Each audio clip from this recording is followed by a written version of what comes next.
kungiphula umoya mfethu ukubona lezi ntwana lezi zasekhaya ey'ncane lezi ey'khula ama-2K lawa ebhizi ebhema ama-drugs, ephatha imibese, ephatha ukaphi, zonke lezo y'shandisi mfethu azikho grand.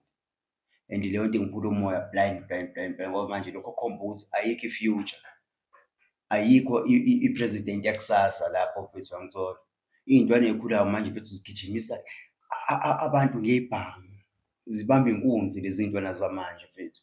And azikwazi ukubamba inkunzi njengama-grootman laba akudala. Ama-grootman lawa akudala mfethu ayethatha from the rich, from the whites, abuye nazo izishandisi aye nazo elokishini. Manje lezi ntwana zona ay'bamba inkunzi ngendlela e-wrong and bayasibulala. And lezi ntwana azinasikhathi, zi-wrong, zi-brutal, lokho ku-serious mfethu ngoba manje azikwazi ukubamba inkunzi lezi ntwana. Zifika kuwena mayekuthi ay'tholanga lutho ziyakudubula, yabo. Azazi ukuthi mawukuthi hlampe azitholanga lutho kulokhu, hlampe kusasa zizothola something, uyangithola. Noma bekutholile lokho abakutholayo wena mfethu kuwena, mase bekubambile leyo nkunzi abayibambayo, bakuthola lokho abakuthola bayakudubula futhi. Kanti ama-grootman lawa akudala ayekuphuca lezo zinto, mase uyahamba futhi ubuyele esipanini uyozama okunye, aphinde khona ezobuya futhi ezokuphuca okunye, yabo. Leyo nto yayi-rotate-a kanjalo. Manje lezi ntwana zamanje zona mfethu they shoot to kill, uyangithola.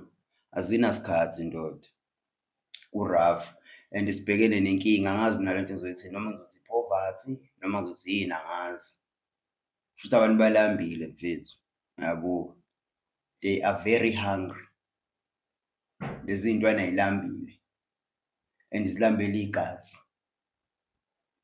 Uyabona nje eNanda lezi nkathi ezenzeka eNanda mfethu, eNanda zihlala ey'khala, ziyakhala eNanda and iy'ntwana ey'ncane, ntwana ena-18, 17, 16, ibamba abantu inkunzi ikutshela ukuthi wena inama-metre awu-5.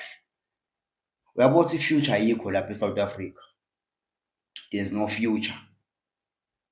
Ngeke abe khona ama-leader, ngeke babe khona abaholi. I-South Africa iyogcina iphethwe abantu bangaphandle mangabe i-youth le ekhulayo izoqhubeka nale nto eyenza njengamanje.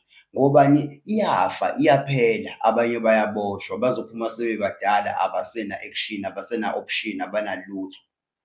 Yebo mfethu ku-rough mfethu, angazi mina le nto singayithini mfethu. I-youth le yamanje especially amajimbosi ambalwa lawa akhona nje, akhona la akhulayo amajida lawa amancane, i-majority yawo ibamba abantu inkunzi. Even umuntu ngisho ephuma edladleni eli-grand ukuthola yonke into edladleni lakhe. Ingobani? Yena umtshela ukuthi uyisigebengu, ufuna ukuphila nje impilo yobugebengu, akafuni ukuyokuzama amatoho, akafuni lutho, ufuna nje ukuba isigebengu.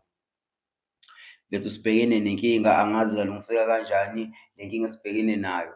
Ngiyafisa ukuthi kube khona abaholi abakhulayo abazofana nobaba uPhakela Umthakathi, bafane nomfoka Mlando, umfoka Mchunu, bafane nabo bonke nje oKhizani. Uyabona labo bantu abanjalo mfethu. Manje angazi mina mfethu, eish. Kodwa-ke angazi sizoyithini le nto. Obaba uMkhwanazi, ngifisa kube khona ama-leader anjalo, obaba uMkhwanazi, oXolani Khumalo, ama-leader azoba khona kusasa. Manje ngeke sibe nawo ama-leader le-youth mayizoqhubeka yenze nje ibhizi iphathana no-okaphi, igwaza abantu, ibambe inkunzi, iphuze otshwala, ibhema ama-drugs.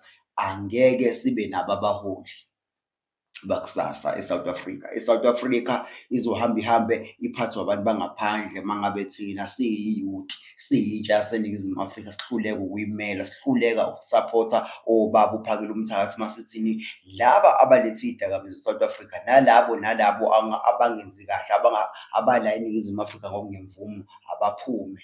Thina siyabalwisa, kanti engabe sibambana nabo obaba uPhakela Umthakathi, senze sure ukuthi iNingizimu Afrika iyabuya ibumbane ibe yizwe again. Kubuhlungu lokho okwenzakalayo bafowethu ngobani? I-youth iyaphela, iyaphela i-youth. Abaholi bakusasa bazogcina bengekho.